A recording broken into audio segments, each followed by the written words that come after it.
পোলাও রান্না করতে গিয়ে অনেকের অনেক কমপ্লেন থাকে যে পোলাও ঝরঝরে হয় না, সাদা হয় না, তারপরে গরম পানির একটা ঝামেলা থাকে। কিন্তু এইভাবে আসলে পোলাও রান্না করলে গরম পানি ছাড়া আর একদম ঝরঝরে ধবধবে সাদা পোলাও আপনিও রান্না করতে পারবেন। হ্যালো এভরিওয়ান, আসসালামু আলাইকুম। সবাই আশা করছি ভালো আছেন, আমিও ভালো আছি। নতুন একটি ব্লগ শুরু হয়ে গেল।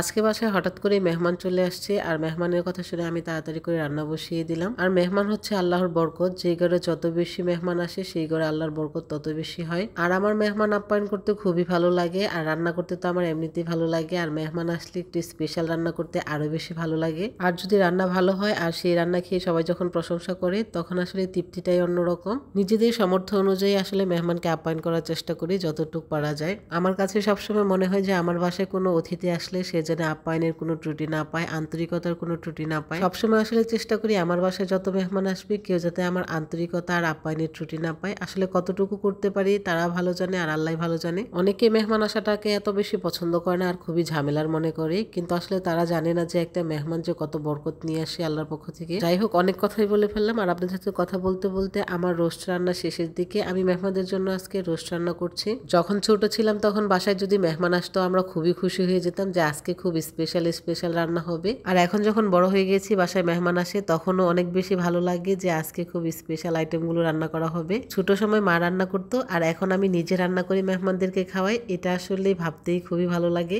আর রান্না ভালো হলে যখন মেহমানরা তৃপ্তি সহকারে খায় তখন আরো বেশি ভালো লাগে। এটা আসলে সবার ক্ষেত্রে, এটা বলার কিছু নেই। এদিক দিয়ে আমার রোস্ট রান্না কিন্তু হয়ে গিয়েছে। লাস্টে পেঁয়াজ বেরেস্তা আর ঘি দিয়ে দিলাম। আর রোস্টের যখন শেষে পেঁয়াজ বেরেস্তাটা দেওয়া হয় তখন আসলে রোস্টের আসল টেস্টটা বোঝা যায়। রোস্টটা খেতে সত্যি এত মজা হয়েছিল। আমি নিজে রান্না করি, নিজের রান্নারই প্রশংসা করছি। আর যখন ভয়েস দিচ্ছিলাম তখন মনে হচ্ছিল আরেকবার যেয়ে খেয়ে আসি। আর মেহমানরা খেয়েও খুবই প্রশংসা করেছে যে আমার কাছে খুবই ভালো লেগেছে।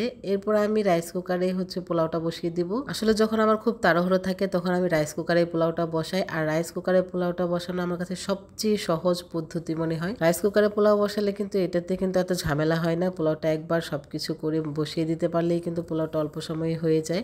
আমি প্রথমে রাইস কুকারের ভিতরের বাটিটাকে ভালো করে গরম করে নিই, সেখানে তেল দিয়ে তারপরে গরম মশলা দিয়ে দিই। আর আমি সবসময় পোলাও রান্নায় গরম মশলার সাথে জয়ত্রী ব্যবহার করি, এতে করে পোলাওতে একটা সুন্দর স্মেল বের হয়ে আসে। এরপর কিছু পেঁয়াজ কুচি দিয়ে এটাকে নেড়েচেড়ে একটু ভেজে নিচ্ছি। পেঁয়াজটা কিন্তু খুব বেশি ভাজবো না। অনেকের কমপ্লেন থাকে যে পোলাও আসলে লালচে হয়ে যায় কেন, সাদা হয় না। অনেকেই পেঁয়াজটা ভাজতে ভাজতে বেরেস্তার মতো করে ফেলেন আর মশলাগুলো ভাজতে ভাজতে লাল করে ফেলেন, এর জন্য আসলে পোলাওর কালারটা সাদা হয় না। আমি সবসময় মশলাটা খুব হালকা ভাজি, আর আমি পোলাও রান্নাতে সবসময় আদা বাটাটাই বেশি ব্যবহার করি, আর সাথে হালকা একটু রসুন বাটা দিই, আর জিরে বাটা দিই না। তারপরে এই সব কিছু চালের সঙ্গে ভালোভাবে ভেজে নিয়েছি, আর ভাজা হয়ে গেলে এখানে আমি ঠান্ডা পানি দিয়ে দিচ্ছি। রাইস কুকারে পোলাও রান্না করা সবচেয়ে বেশি সহজ, আর এখানে ঠান্ডা পানি ব্যবহার করলেই চলে, গরম পানির দরকার হয় না। আমি সবসময় ঠান্ডা পানি দিয়ে রাইস কুকারে পোলাও বসাই। রাইস কুকারের পোলাও রান্নার ক্ষেত্রে যতটুকু চাল তার দ্বিগুণের কিছুটা কম পানি দিবেন।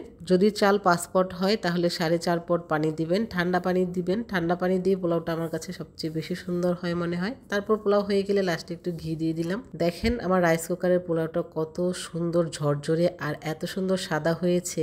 পোলাওটা দেখেই বোঝা যাচ্ছে যে কতটা মজাদার হয়েছিল পোলাওটা, আর দেখতেও অনেক সুন্দর হয়েছে। এভাবে রাইস কুকারে পোলাও রান্না করবেন, খুবই সহজে আপনিও রান্না করতে পারবেন। রাইস কুকারে পোলাও রান্না করা একদম ইজি, এটা যে কোনো দিন পোলাও রান্না করে নেয় সেও পারবে। যাই হোক, আজকের ভিডিওটা এই পর্যন্তই। সবাই ভালো থাকবেন, আমাদের জন্য দোয়া করবেন। আল্লাহ হাফিজ।